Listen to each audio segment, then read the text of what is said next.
She whispered it like it was nothing, like it was routine, like the words didn't curl around the edges of the air and set it on fire the second they left her lips. I might be late tonight. That's all she said. Soft, casual. No explanation. No apology. She wasn't even looking at me when she said it. Her eyes were fixed on the screen of her phone, thumb tapping quickly, like whatever was there was more pressing than the man she shared a bed with, a home with, a life with. I didn't respond right away. I just watched her, watched the way her mouth was tight in that familiar line she always got when she was lying. I'd seen it enough over the years. Little white lies about work, about money, about where she was going or who she was meeting. I always let them go, always let her win. Until that moment. I set my fork down gently beside the plate, making just enough noise to draw her attention without appearing angry. That's when I said it. Calm. Controlled. Like I was talking about the weather. Say hi to Brian for me. And I swear, in that exact second, she stopped breathing. It was like her whole body froze in mid-motion. Her thumb hovered an inch above the screen, her shoulders locked, her chest stopped moving. For a moment, I wondered if she was going to faint right there at the table. She blinked, but didn't look at me. Didn't say anything. Just slowly put her phone down on the table like it had turned radioactive. I stared at her without blinking. I didn't raise my voice. I didn't push her. I didn't need to. Because her silence was doing all the talking. And her face, God, her face, was pale in a way I'd never seen before, like someone had drained all the blood from under her skin. She wasn't scared. No, she was cornered. Caught. Her eyes finally met mine. And in that instant, I knew two things with complete certainty. One, she had absolutely been planning to see Brian that night. And two, she had no idea how I knew. She tried to recover. I'll give her that. She cleared her throat, tried to smile, pretended she didn't hear me right. What? She said, too brightly, like I'd told a joke she didn't quite catch. Who's Brian? I didn't answer. I didn't smile. I just tilted my head, slowly, keeping my eyes locked on hers, until I saw it. That crack in her mask. A twitch in her cheek. A flutter in her eyelid. The tiniest shake in her hand as she picked up her wine glass and took a sip she didn't need. She was unraveling. She stood up then, a little too quickly, a little too stiff. I should get going, she said, pretending she had forgotten something, fumbling for her bag. She knocked her phone to the floor in the process and cursed under her breath, crouching down to grab it. I didn't move. I didn't say a word. I just watched her. Watched the panic slip into her movements like poison into a vein. When she stood, she tried again, this time softer. You're being weird tonight. Is everything okay? I almost laughed. But instead, I leaned back in my chair and folded my arms across my chest. Late night. Brian, don't forget to say hi. I said it slower this time, making sure the words stuck like glass between her ribs. She didn't respond. She just stared at me, mouth slightly open, eyes wide with the kind of fear people get when the ground under them suddenly gives way. She left without another word. The door clicked shut behind her like a coffin lid, and I sat in the silence that followed, listening to the ticking of the hallway clock, letting the wine in my glass breathe. I didn't go after her. I didn't need to. I had already won that round. But make no mistake, I wasn't done. You see, this wasn't just about jealousy. This wasn't about catching her in a lie. This wasn't even about Brian. This was about truth. And I already knew the truth, or at least enough of it to understand that everything I thought I knew about my wife was a carefully constructed fiction, the kind that takes years to build, the kind people kill to protect, the kind that doesn't come apart unless someone pulls the right thread. And that night, with one simple sentence, I pulled. Hard. It wasn't the shock on her face that stuck with me. It was the guilt. Not panic. Not denial. Not even anger. Guilt. And guilt, I've learned, is a confession in disguise. So I poured myself another glass of wine. I turned off the lights. I sat in the dark and listened to the sound of my own breathing. And I waited. Because she was right. She was going to be late. But not for the reason she thought. I didn't sleep that night. I lay in bed staring at the ceiling, tracing the faint glow from the streetlight that leaked through the curtains. I could hear the occasional car pass outside, but mostly it was just the rhythm of the clock, steady, deliberate, cruelly indifferent. Every tick felt like a heartbeat that wasn't mine. I kept seeing her face, the way her eyes had widened when I said his name. Not confusion, not surprise, recognition. I knew then that I wasn't crazy. She hadn't just been working late or meeting friends. She had plans. With him. The next morning, she was quiet, polite, almost tender, as if overcompensating for something. She made coffee, left a note on the counter with a heart doodled in red ink, something she hadn't done in months. Have a good day, love you. The kind of gesture designed to erase suspicion. It might have worked once, but not anymore. When she left, I waited 10 minutes before moving. I checked the driveway. Her car was gone. I stood there a moment, looking at the space she usually parked in, feeling something between nausea and electricity. Then I went inside and pulled her handbag from the hall closet. She never noticed that I paid attention to small things. The way she placed her keys, the order of the contents in her purse. She thought I was oblivious. Inside, among the usual chaos of receipts, lipstick, and a pack of gum, I found it. A folded piece of paper torn from a notepad. 2 simple marks. B. 8 p.m. That was it. No full name. No address. Just that. But I didn't need more. The letter B burned into my mind like an old wound reopening.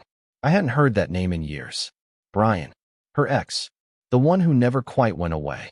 The one she said had issues, whatever that meant. The one she swore she'd blocked, deleted, buried. I remember the night she told me he was dead. Drowned, she said. I'd even seen the article. Small town news. Blurry photo. No body recovered. Tragic accident. I never questioned it. Why would I? She cried for hours. I held her. I believed her. Now, staring at that scrap of paper, I realized something simple and horrifying. Either she had lied about his death, or someone had lied to her. I didn't call her. I didn't confront her again. Not yet. I needed to know how deep this went. That evening, she got home later than usual, smelling faintly of cigarette smoke, which was odd because she hated smoking. She claimed the office printer had caught fire, some ridiculous story that didn't match the calm expression on her face. I pretended to believe it. I even smiled, made her dinner, poured her wine, listened as she talked about a new project and how tired she was. I didn't ask questions. I just watched her mouth move, memorizing every nervous blink. Later, when she showered, I checked her phone. Of course it was locked. She'd changed her password again. But people always leave traces. Tiny digital fingerprints. I saw a notification flash briefly before the screen went dark again. An email preview. Too fast to read completely. Just 2 visible words. See you. That night, after she fell asleep, I sat in the kitchen scrolling through my own emails. I searched for old names, old threads. Brian. Nothing recent, but I found one message from nearly 5 years ago. It wasn't from him directly. It was forwarded by her, subject line blank. Body empty except for one sentence. He knows. No context. No follow-up. Just that. I don't know how I missed it back then. Maybe I trusted her too much. Maybe I wanted to. The next day, I told her I had an early meeting, left the house before sunrise, and parked 2 streets away. I waited. She came out at 7:42 a.m., hair still damp, makeup lighter than usual. She got into her car, drove west, not toward her office. I followed at a distance. She didn't notice. She stopped at a small cafe on the edge of town. I waited across the street. She sat alone for 20 minutes, checking her phone repeatedly, glancing toward the door. Then a man walked in. Gray coat, baseball cap, taller than I remembered. He sat opposite her. They didn't touch, but they didn't need to. The way she leaned in, the way his hand brushed the table, told me everything. And when he finally took off the cap to wipe his face, I felt my stomach drop through the floor. It was Brian. Older, sharper, but unmistakably him. And suddenly, the question wasn't why she lied. It was how he was alive. There's a specific kind of silence that only lives in memory. Thick, airless, and alive. That's what filled my mind when I saw Brian's face in that cafe. It wasn't just disbelief. It wasn't even rage. It was recognition, and underneath that, a slow-burning fury that came from remembering exactly what I'd buried to survive. I hadn't seen him in years. Not since the last time he'd shown up outside our apartment. Back when we were newly married, back when she'd said, "It's over, he's gone." And I believed her. But he had come back once before. Most people don't get second warnings in life. I had. And I ignored it. That day, years ago, I came home early from work. She didn't hear me at first. I found her by the window, phone pressed tight to her ear, her voice low and sharp. "You're not supposed to contact me anymore, Brian." I told you it was done. I remember standing there, frozen in the doorway, not knowing whether to say something or turn away. She caught sight of me and hung up so quickly she almost dropped the phone. She tried to brush it off as a client. Some mistake. She always had quick lies. She was good at them. But her eyes were glassy, like someone standing behind safety glass that was about to shatter. It wasn't the first time his name had come up, and back then, I was still stupid enough to think that love was about trusting someone even when they gave you reasons not to. A week later, she told me he'd died. Drowned. Somewhere upstate, she said. His car had gone off a road near the river. No one found the body, but the police assumed. There'd been a memorial post online. I searched for it, found the article. No comments, no photos except an old driver's license headshot. She cried for 3 hours that night. Ugly, shaking sobs, the kind that leave you gasping. I held her like a good husband. Told her it was okay. That it was over now. That he couldn't hurt her anymore. God, I was an idiot. But now, watching her lean forward and press her fingers to Brian's hand across the table, all I could see was that night. The tears, the shaking, the lies. If he was alive, that meant one of two things. Either she believed he was dead and had just learned the truth herself, or she'd known the whole time and had played me like a puppet for years. I didn't know which one I wanted to be true. The cafe meeting ended after about 40 minutes. They didn't hug. They didn't kiss. But their familiarity was unmistakable. She had always been careful with her body language around others, especially in public. The way she never touched coworkers, how she avoided close conversations with men. But with him, she leaned in like he was gravity. I followed him when he left. Not hurt him. He walked 3 blocks, cut through an alley, and got into a beat-up black sedan with New Jersey plates. The back bumper was dented. The left taillight was cracked. I memorized the plate. I'd spent enough years working in logistics to know how to track vehicles discreetly. And I knew a guy, someone who owed me a favor, who could run a plate without asking too many questions. I got a text back 2 hours later. Registered to a Judith Penrose. No priors. Address in Newark. But there's a red flag. This vehicle was impounded 3 years ago. Shouldn't be active. 3 years ago. That would have been after his supposed death. So either someone was driving a dead woman's car, or Brian had been using false plates for years. Back at home, I found myself staring at our wedding photo.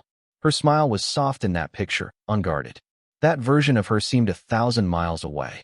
I picked up the frame, tilted it in my hand, and realized something I'd never noticed before. It was slightly loose in the back. I slid the photo out. Folded behind it was a second picture, one I didn't recognize. It was her and Brian, standing in front of a cabin, arm in arm. He had a scar on his temple I hadn't seen before. She looked younger, but it was the timestamp that made me sit down. November 18th, 2016. That was 2 years after she told me they'd broken up for good. A full year before we got engaged. And in the background, blurry but visible, was something that didn't belong, a sign. Not a welcome sign. A symbol. A mark I'd only seen once before, years ago in a briefing folder I wasn't supposed to open. And it hit me then. This wasn't just an ex who couldn't let go. Brian had never left. And maybe, just maybe, neither had she. I followed her again the next Thursday. She left work early, told me she had a dentist appointment downtown. I didn't question it. I nodded, smiled, kissed her goodbye like nothing was wrong. I waited until she was 2 turns out of the neighborhood before I got in my car and tailed her at a careful distance, weaving through late afternoon traffic with a calm I didn't feel. She wasn't headed toward any dentist. She took the long way through the city, past the financial district, through the warehouse flats, all the way to an old part of town near the Riverwalk, the kind of place with cracked sidewalks, antique street lamps, and buildings that had survived fires, floods, and more than a few quiet crimes. She pulled into a side lot next to a boutique hotel called The Haven. Mid-range. Discreet. The kind of place you go when you don't want to be noticed. I stayed in the car with the windows cracked and watched her check in. She wore a navy jacket, her hair down, sunglasses on. She didn't glance around. She moved with purpose, not like someone hiding, but like someone used to not being seen. 10 minutes passed. 15. Then I saw him. Brian stepped out of a rust-colored sedan that had clearly been parked around the corner, walking casually like he'd done it 100 times before. Same baseball cap. Same confident walk. He entered the lobby without hesitation. They didn't come out for a long time. I sat there gripping the steering wheel so tight my knuckles felt like bone. I could have gone in, knocked on the door, burst into whatever twisted reunion was happening behind those cream-colored walls. But something held me back. Some part of me that didn't just want answers, it wanted evidence. Proof. Not just of betrayal, but of truth. I waited until nightfall. Room 214. I'd seen her jot the number down on a receipt and tuck it into her pocket as she left the front desk. I didn't follow her inside. I waited. I watched the second-floor window, curtains mostly drawn, but not fully. Around 8:30, the light inside shifted.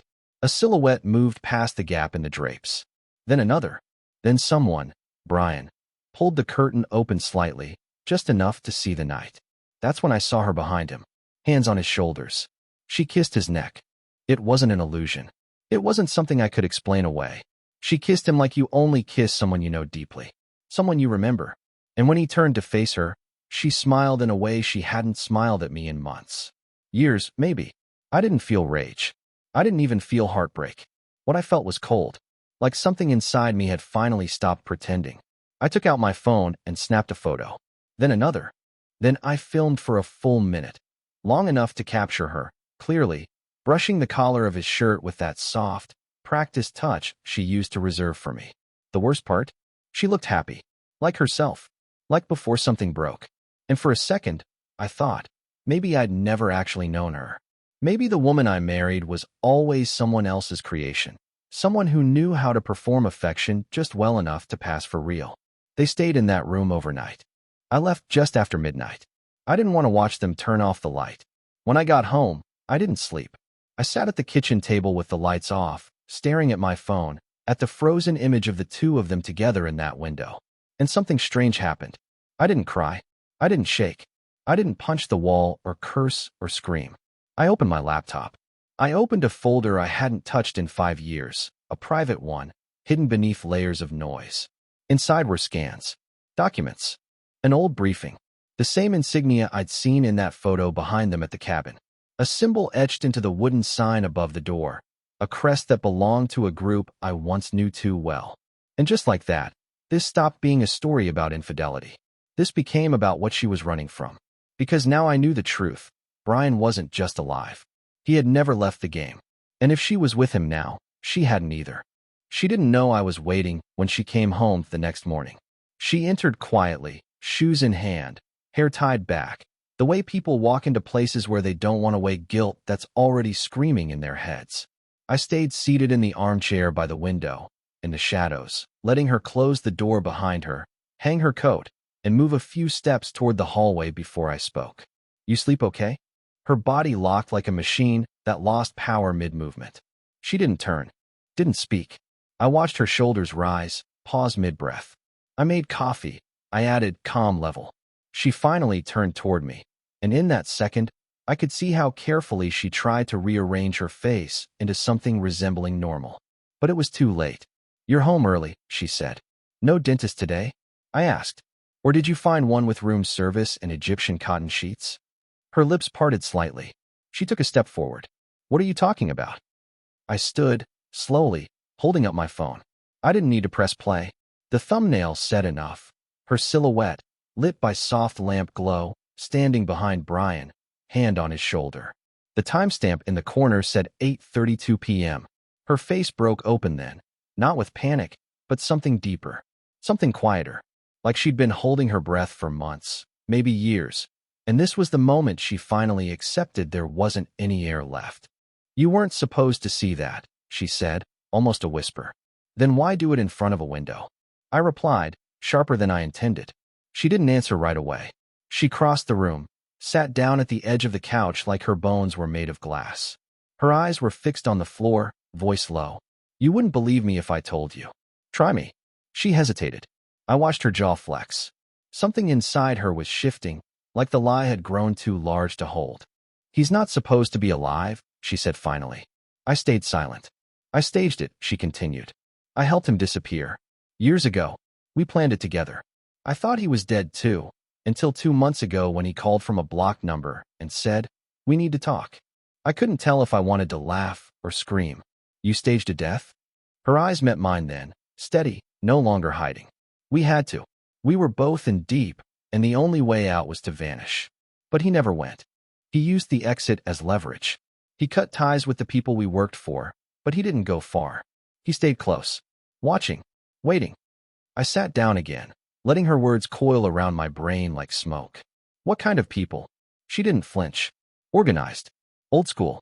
The kind that deals in silence, threats, and clean disappearances. And you were involved? I was owned, she said. Back before you and I met. Before I changed everything. Brian and I were part of a logistics ring. We weren't muscle. We were ghosts. Smuggling information. Messages. Documents. Across countries, cities, companies. But something went sideways. A job in Boston. Brian double-crossed someone with real power. They were going to kill him. We planned the drowning. It was messy, but it worked. I thought he was dead for real. I didn't know. She trailed off. I stood and paced the room, trying to process it all. Why didn't you tell me? Because I chose you, she said. I thought that part of my life was buried. But you don't just walk away from people like that. Not for long. You should have told me the moment he resurfaced. I was scared. Not of him. Of what you'd do once you knew. I turned to her slowly, every word deliberate. I need to know one thing. She nodded, bracing. Are you back in with him? Are you working with him again? No, she said instantly, voice cutting through the air like steel. He wants something from me. And if I don't give it to him, he's going to burn everything. You, me, our life. He's already started. That's why I met him. What does he want? Her lips trembled now, just barely. Money. Names. Proof I still have access to people I haven't spoken to in years. He says he's being hunted, that he'll expose everything unless I help him disappear again. Only this time. With him taking me with him. I stared at her, feeling the weight of 10 years suddenly balance on the edge of a blade. He's trying to blackmail his way out, I said. She nodded. And you're caught in the middle. Tears welled in her eyes then. Not desperation, but anger. I don't want to run. I want to end this. For the first time in days, I believed her. But belief wasn't enough. If Brian thought he could crawl out of the grave we helped dig for him, he'd better hope he brought more than a shovel. Because I was done watching. We didn't speak for a full day after that. Not because I was punishing her. I needed space to think, and she seemed to understand that. She stayed in the house, didn't leave for work, didn't check her phone in front of me. The weight of everything sat in the walls, thick and watchful. We orbited each other quietly, like two planets just close enough to share a gravity, but spinning in different directions. I spent the night going through my old notes. It's easy to forget how much information you accumulate without realizing. Passwords scribbled in notebooks, burner emails used once and never deleted, coded contacts hidden behind aliases no one would recognize unless they knew what to look for. I dug into Brian's recent activity through a former friend in corporate intelligence. Off the books wasn't just a phrase, it was a language we used. You ask without asking. You offer without speaking. And when the response finally came through, it chilled me. Brian wasn't just active. He was working independently, freelance operations across 3 states, each one messier than the last. Bank fraud in Baltimore. Identity lifts in St. Louis. An unconfirmed link to a military-grade comms heist in Detroit. And most damning of all, an encrypted message intercepted 2 weeks ago with a name I hadn't heard in years, mine. The next day, she came to me while I was still at the dining table, laptop open, documents sprawled like a map of old sins. She sat across from me, hands folded, voice soft. He called again, she said. When? An hour ago. What did he want? Her lips tightened. He wants 50,000 wired to an account in 3 days. And in return, he disappears. For good. No exposure, no trail. I laughed, but it came out hollow. And you believe him? No. But I also don't think he's bluffing. I stared at her. So we give him what he wants and hope he vanishes? That he doesn't take us down anyway? No, she said, a sharp edge in her tone now. We give him what looks like what he wants. I leaned in, curious despite myself. He thinks I still have access, she said. But I don't. I've been out for too long. So we fake it. Enough to convince him, enough to bait him in. Then we end it. Permanently. And how do you propose we end it? I asked. Her eyes didn't flinch. We don't call the police. We don't involve friends. We do it like we were taught. I stared at her in silence. For the first time, the version of her I married, the soft, stable woman I thought I'd saved, merged with something else. Someone colder, smarter, trained. And I realized she hadn't been running from her past. She had been waiting for it to catch up. We began staging the deal that night. She drafted fake bank records and a convincing shell company transfer form, all designed to look real enough to pass inspection, but carefully engineered to trace back to a digital dead end. I made sure the email she'd send was tied to a monitored relay. He responded within the hour. No hesitation. Meet in person. No Dropbox, no wires. You or I disappear. I choose how. He wanted control. That told me he was scared. Men like Brian only demand face-to-face when they know the clock's ticking and the noose is tightening. We agreed to meet him 2 days later in a derelict parking structure near the shipping yards, a place with too much noise, too little surveillance, and plenty of shadows. In the meantime, I gathered everything I had on him. Old contacts, paper files. I wanted to understand why now. Why come back into our lives at this moment? That's when I found it. An email, buried in my old work inbox. The subject line was a single word, Horizon. Inside, a link to a secure site. No context, no sender name, but I recognized the platform. It was a dead channel from an old agency job, one used only when a former agent had gone active again. And the file waiting inside had 3 images. One of Brian, one of me, and one of her. I didn't tell her about the file. Not yet. I didn't want to believe what it implied, that someone had flagged the 3 of us as a converging threat. That someone else, higher than Brian, had been watching too. The night before the meet, I found her sitting outside on the back steps, smoking a cigarette with hands that barely shook. She looked over at me with that tired kind of expression people get when they've run out of denial. "You still trust me?" she asked. It wasn't a plea. It was a question meant for clarity. I looked at her, really looked at her, at the woman who had lied, survived, vanished, and still came back to this life we built like she actually wanted to save it. "I don't know what I trust," I said finally, "but I know I'm not letting him win." She nodded. "Then tomorrow, we finish it." And I believed her. Because this time, the way she said it, it wasn't whispered. It was a threat. The morning of the meet, I woke up before her. She lay curled on her side, breathing slowly, wrapped in a stillness that made it hard to remember what she used to be, or maybe what I used to believe she was. I didn't touch her. Instead, I sat on the edge of the bed and stared at my hands, wondering how many versions of myself I'd shed since this started. What do you call a man who used to serve, who walked away, who built a lie and dared to love someone else's ghost? You call him stupid, maybe. Or maybe you call him exactly what he is, compromised. While she showered, I opened the secure file again, the one marked Horizon. I zoomed in on the photo of us together. It wasn't surveillance. It was archival, old, from a time I didn't even realize we'd been followed. The metadata said the photo had been captured in Prague 6 years ago. A trip I remembered as romantic. A weekend of red wine and stolen looks. I thought I was off the grid back then. Retired. Gone. But someone had kept eyes on us. And whoever they were, they'd tagged the image with a single red flag. Joint asset, level 3 threat. That's when it hit me.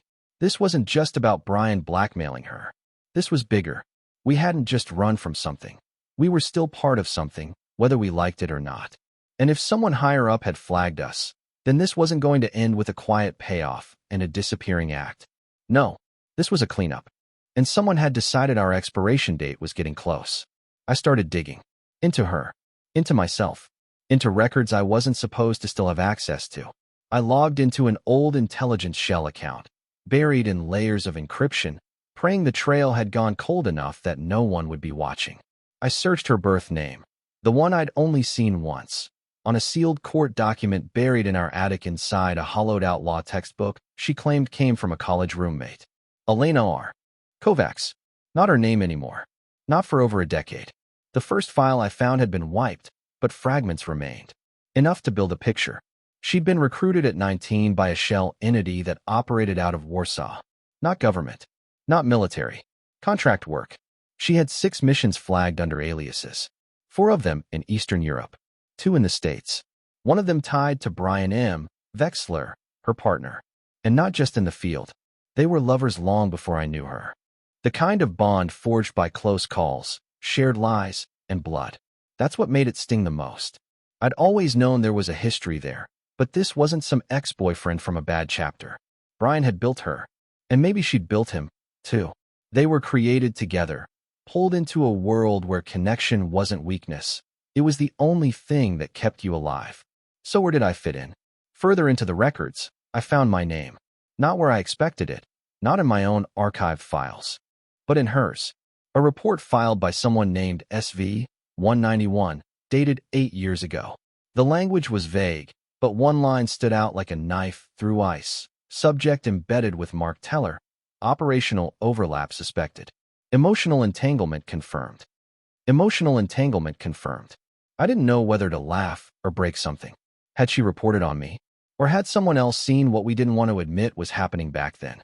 I confronted her in the car, just before we reached the meet. She was driving. I was quiet too long, and she knew something was wrong. I told her about the file, about the photos, the flagged threat designation. She didn't deny it. She didn't cry.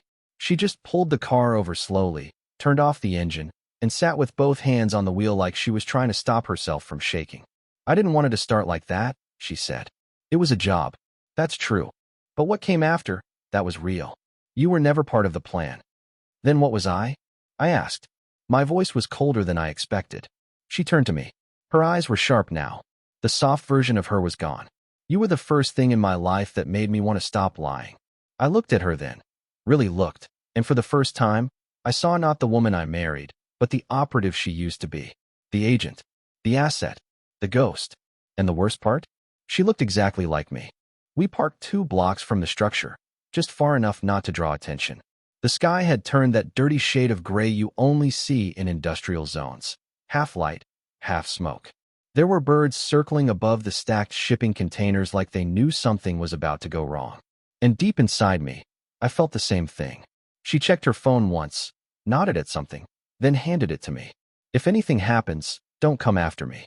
Don't play hero. Just leave. I'm not going to let him take you, I said. I'm not afraid of Brian.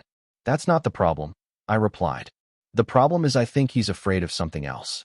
She looked at me hard. Like what? Like he knows someone's watching. Someone bigger. She hesitated, then opened the glove compartment and pulled out a flash drive. I made a copy of the files. Every name, every deal, every shell account I still remember. If this goes sideways, you give it to your contact. You said you didn't have access anymore. I lied. I always had it. I just didn't want to believe I'd need it again. She stepped out of the car before I could answer, slipped on a black baseball cap, and started walking toward the lot. I followed from a distance, staying in the shadows, letting her play the role we'd agreed on. The reluctant partner, coming to pay off the blackmailer. She walked like she wasn't scared, but I knew her body well enough to see the way her hands twitched at her sides, the tension in her jaw. Brian was already there, leaning against a pillar on the second level of the open-air structure, smoking like someone who knew the end of his story was coming whether he wanted it or not.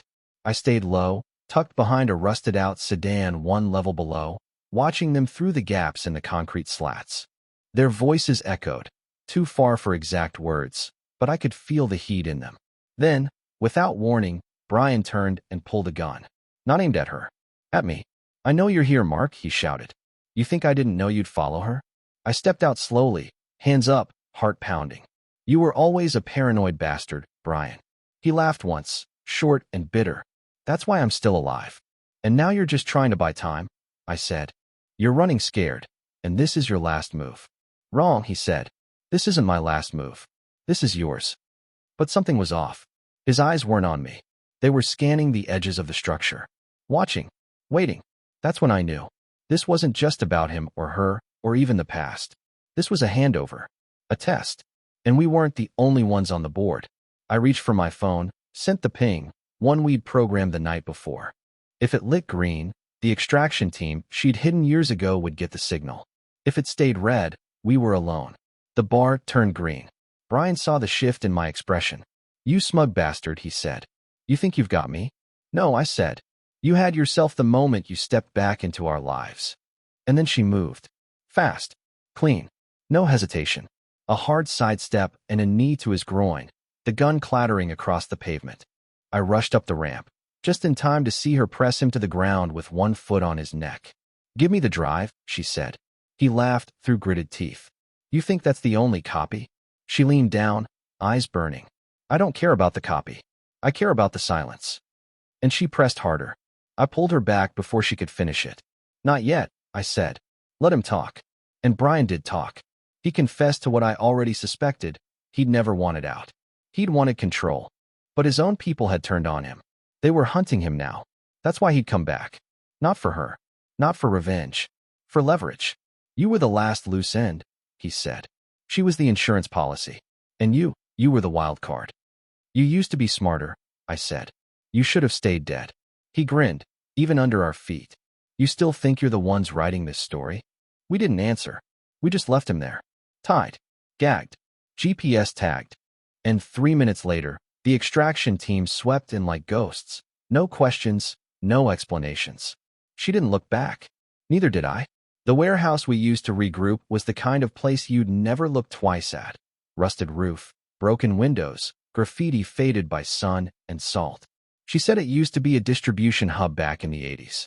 Now it was just storage for things people wanted to forget. She sat against the wall, knees pulled to her chest, watching the dust swirl in the shaft of light coming through the vent. Her shirt was torn at the elbow from the scuffle with Brian, but she hadn't noticed, or didn't care. I stood across the room, staring at the floor, trying to feel something. Relief. Closure. Anger. I couldn't land on any of it. You okay? She asked. I nodded. Lied. But the truth was starting to push its way up through everything I'd buried. Watching Brian get dragged out in silence should have been the end. That was the arc, wasn't it? The betrayal, the confrontation, the resolution. But something inside me wouldn't settle. Because now that he was gone, all that was left was her and me. And I'd spent so long focusing on her secrets, I'd forgotten mine. Or maybe I just hoped they'd stay dead. But they never do. When I got home later that night, I pulled out the oldest file I still had. One I hadn't looked at since I left the field. It wasn't digital. I'd burned those long ago. This was paper. Real. Scarred. The pages smelled like ink and smoke. I sat on the floor of my office, door locked, light low. Inside were the photos. The transcript of a mission that went wrong. And a name that hadn't been spoken out loud in over a decade. Katarina Renner. Not Elena. Not her alias. Her real name. She hadn't lied about everything. She'd just edited the truth. And then came the document that split my chest open like a hammer to glass. Subject assignment, Mark Teller. Objective, monitor Katarina Renner /AK. A. Elena Kovacs. Classification, Tier 2 observation. Do not engage unless compromised. Emotional entanglement discouraged, but authorized. Authorized. They knew. They expected it. Because they knew I would fall for her. Because I already had. The briefing was dated 2 months before I met her. Not by accident. She hadn't stumbled into my life. And I hadn't stumbled into hers. I'd been placed. Inserted. Deployed. And somewhere along the way, I forgot I was a weapon. I told myself I stayed because I loved her. Because I wanted something better. Something quieter. But that wasn't the whole story. I stayed because I'd already seen what the world looked like without her in it, and it scared the hell out of me. But now the lie was too loud to ignore. I kept the file open on my lap until sunrise. When she knocked on the door, I didn't answer. I just said, "It's unlocked." She stepped in, barefoot, looking 10 years younger and older at once. She saw the folder in my hands. Didn't ask what it was. She already knew. "You found it," she said. I looked up. "Why didn't you tell me?" "Because I needed to believe you chose me," she whispered. "Not because someone pointed you at me, not because you were trained to break me open and make me feel safe, but because it was real." I swallowed hard. But it wasn't. Not entirely. "It became real," she said, eyes shining. "Didn't it?" I didn't answer. Because that was the worst part of all. I didn't know anymore. Had I ever? She sat down beside me and stared at the page with her name printed in black. "I stopped reporting on you the moment I realized I wanted to stay. And I stopped asking questions the moment I realized I already knew." We sat like that for a long time. Not speaking, not crying, just knowing. Because now, finally, everything was out. The lies. The operations. The secrets and layers and files and missions. No more pretense. Just two people who had watched the world from both sides of the glass, and somehow ended up sitting on the same floor, holding the same wreckage. And somewhere in all of it, I felt something strange. Not forgiveness. Not even peace. But clarity. We had been used. Both of us. By our pasts. by the people who built us, deployed us, manipulated our hearts like pieces in a war we never agreed to fight. Brian was just the fuse, but we were the fire. And now we had one more choice to make. Either let the fire consume us, or burn the whole system down. The warehouse burned like it had been waiting years for someone to strike the match. I stood just outside the perimeter fence, the heat pulsing against my face, the smoke curling high into the cold October sky. Inside, everything was gone. Every file, every drive, every trace of who we had been and who we were supposed to become. She stood next to me, arms crossed tight, face lit orange in the rising firelight. She hadn't spoken since we dropped the flash drive into the fuel drum and lit the ignition cord. No ceremony, no long goodbye, just a match, a breath, and then silence as the life we'd built, or been assigned to build, burned itself to ash. It hadn't been a spontaneous choice. We spent the week after Brian's removal gathering what remained of our respective pasts. Contacts, blackmail material, old debts and favors, pulled together into one final package. We fed it all into the same furnace. There would be no trail, no backup plan, no contingency. We were done. But before that fire, before the cleansing, there was one last thread. The man above Brian. The one who flagged us. The one who approved my deployment. I'd spent 2 days tracing the original Horizon signal, pinging dead nodes and corrupted files until I found a buried access log tied to an old contact ID. Kale. Elias Kale had been my handler. Years ago, a shadow with a voice like gravel and hands that always stayed clean. He was the one who sent me into her life. He was the one who filed the first entanglement report. And now he was sitting in a private office on the 39th floor of a mirrored tower in D.C., running a consultancy front that didn't even bother to hide its clearance level. We booked a flight. One way. No return. I told her she didn't have to come. She told me that if I went alone, I might forget why we were doing this. So we went together. Getting past security wasn't hard. Still had enough clearance echoes in my file to open doors. Still knew how to speak the language of men who thought power made them untouchable. We waited in the lobby for 9 minutes before the assistant waved us through. Kale didn't look surprised when we entered. He looked tired, like he'd known this was coming. "Tell her," he said, not bothering to stand. "And Renner. Or is it Kovacs now?" She didn't answer. I sat across from him, laid the final printout on his desk. A list of every agent flagged for emotional deployment over the last 12 years. How many of us were embedded? He glanced at the paper, then at me. Enough to keep the wheels turning. You broke people. No, we used them, just like they used us. You knew the terms. I knew the terms when I signed on, I said. I didn't know I'd fall in love with the mission. Kale leaned back. And now what? You came to confess? Or to kill me? She stepped forward then, calm as glass. Set a phone on the table. Hit play. A voice recording. Kale's voice. One we'd recovered from an encrypted archive. A briefing where he discussed us as disposable, operationally valuable until emotional liability exceeded return. His face didn't move. "What do you want?" he asked. "We're not here for revenge," I said. "We're here to make sure no one ever does what you did again. And if I don't comply?" She leaned in. "Then the fire won't stop with the warehouse." He stared at us for a long time, then nodded once. "You've made your point." We left without another word. That night, back at the motel, we burned the last of the paper. We each held a page. Mine was the original deployment order. Hers was the photo from Prague. She looked at me as the flames swallowed them. "So what now?" "We disappear," I said. "For real this time.